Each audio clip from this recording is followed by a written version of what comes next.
Motherless Brooklyn in theaters near you, coming out on Friday, tomorrow, November 1st. Good to see you, sir. You too. Great to be here. Great movie.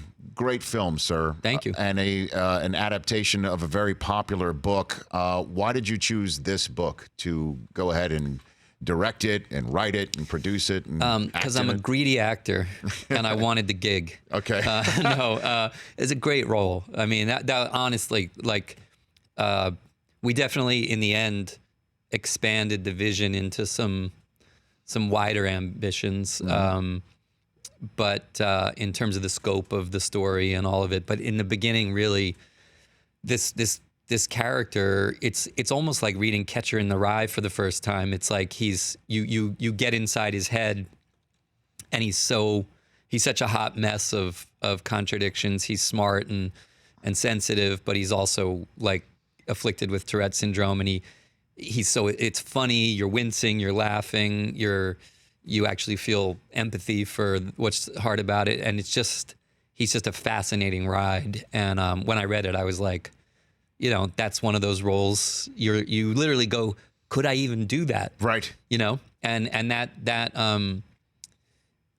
so it started with that, and then it became, well, how do you take this this book that's wonderful, but a very interior experience inside a guy's head? How do you make that a movie? And if you make it a movie, what more do you go for in it? And it sort of evolved for me over time. And it's a fascinating time in the history of the city of New York as well, where you are revealing a lot of obviously graft corruption, but the making of the city, and I guess for anybody who knows New York City, a Robert Moses type character that Alec Baldwin plays so expertly. And it's just a lush film that you nail the time period. Oh, thank you. I wanted to go for one of those. I mean, there's a certain point, if you're lucky in your career, you say, well, what are the movies I like to see? What do I like? What do I wish there was more of? Right. Why don't I try to make one? And I think for all of us, like, the experience of an LA Confidential, or Chinatown, or even things that aren't noir or detective things like Unforgiven, or something that where you don't even really think back on the plot. What you remember is the experience, that movie magic experience where your brain goes, whoa, this looks right. Mm-hmm. It's big, it's deep. The music is great. The actors are weighty and things, and something flicks in your head and you say, this all feels right and grown up, and I'm just in.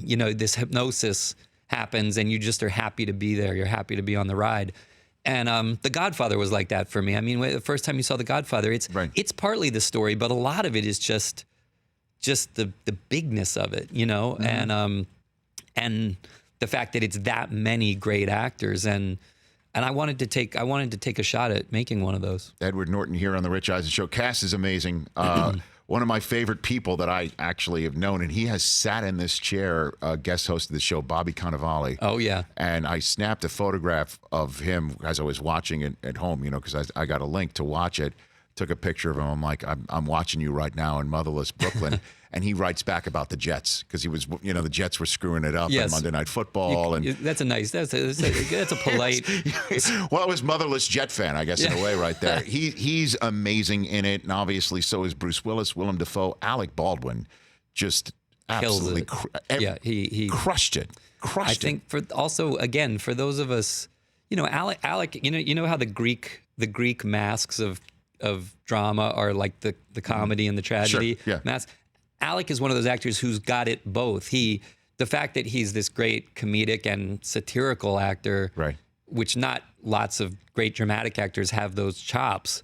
He has both, but I've never lost sight of the fact that, the Alec that we loved in Glengarry Glen Ross, Coffee is for Closers Only. Yes. Like that. I mean, if there was ever a more iconic kind of a forceful bully than that moment in that film, I don't know what it is. And when I was coming up in New York, he was doing Streetcar on Broadway, and people were like, yeah, let's see you step into Brando's shoes. And I remember going and seeing it and going, oh my God, he owns this. Yes, like he does. he has that weight. We were talking about Carl Reiner and Mel Brooks, but in that era, like Lee J. Cobb, like people people from those movies like On the Waterfront who feel like they are cut right out of the New York street. 12 Angry Men. Yeah. Something like that. And Sure, Alec has that.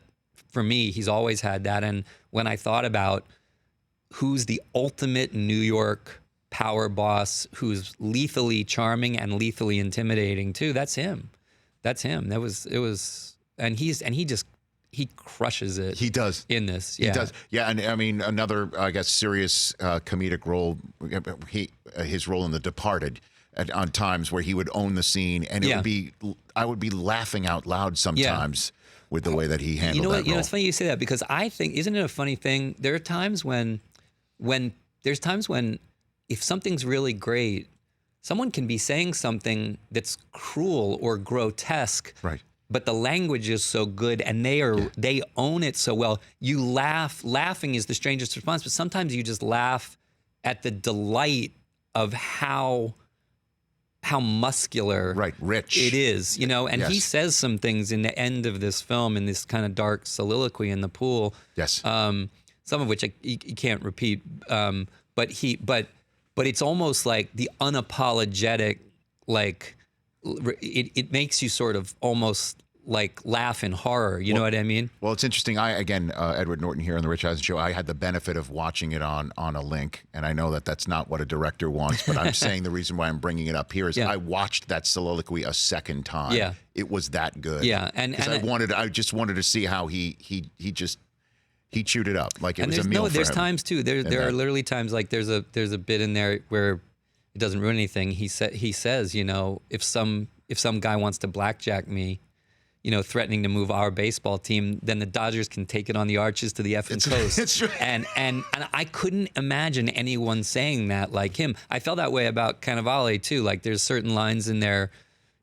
Bobby says at one point, like, I know it's cold, that's why they call it winter. Right. You know, and you can't the way he says in it. a lot of people's mouth, I don't think I could pull off the line the way he can.